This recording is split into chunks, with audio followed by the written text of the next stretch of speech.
Hi, I'm Deborah Kruger. I'm the director of 360 Xochiquetzal Artist and Writers Residency, and I also have an international art career.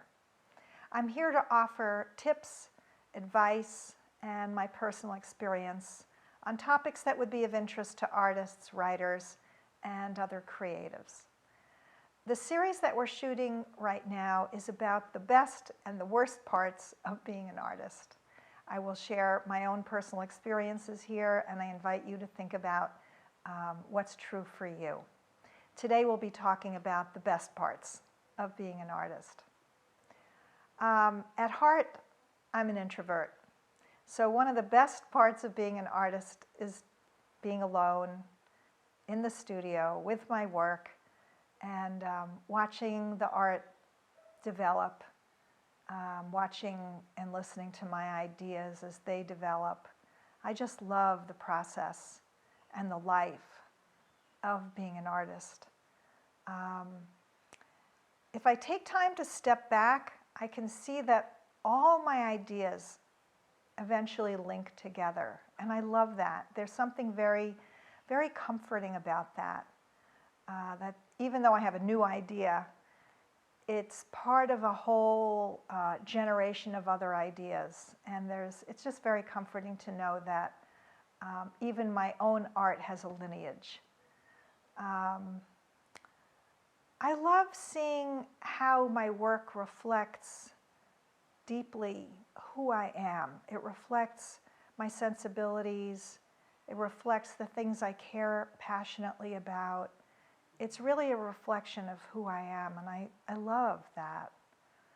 I also like working, there's a lot of repetitive aspects to my work. I know that's true for all of you. Things that you just have to do over and over again, whether it's stitching or editing or things that may not be really inspirational but are essential to the work. But I enjoy that part of the work. I find it very meditative. I love listening to good music, or the birds, or the wind, and I find that a very sustaining part of my art process and art practice. I'm really grateful to have the time and the space, finally, to do the work that I've always dreamed about doing, and that's just a really wonderful part of my art life, to get to actualize the ideas that have just been floating around in my head for so long. That's really quite wonderful for me. I employ quite a few women as studio assistants or helping me with social media or the more technical aspects, including a videographer who's shooting this. There's a lot of behind the scenes people that make my art career possible, so I feel really good being able to offer employment to all of them.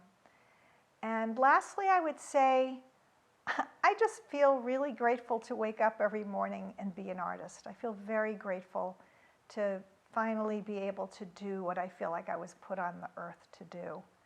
I hope that you have that experience as well. So for me, those are the best parts of being an artist. I'll be doing another video on the not so good and the worst parts of being an artist, but stay tuned for that.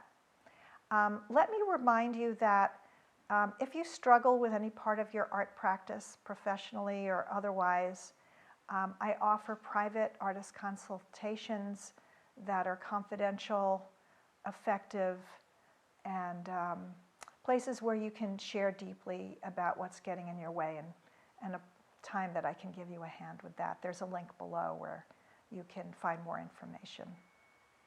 If this is the first time that you're watching one of my videos, I would really love it if you would subscribe to my YouTube channel. There's a yellow button below that you can click, and also click on the notifications. If you like this and other videos, please give me a thumbs up. There's a comment section below, so if there's other topics that you'd really like me to address, that's a great place for you to send me a note and make suggestions. I totally welcome hearing from you. I hope this was helpful. Thanks for watching, and I hope you have a really creative day.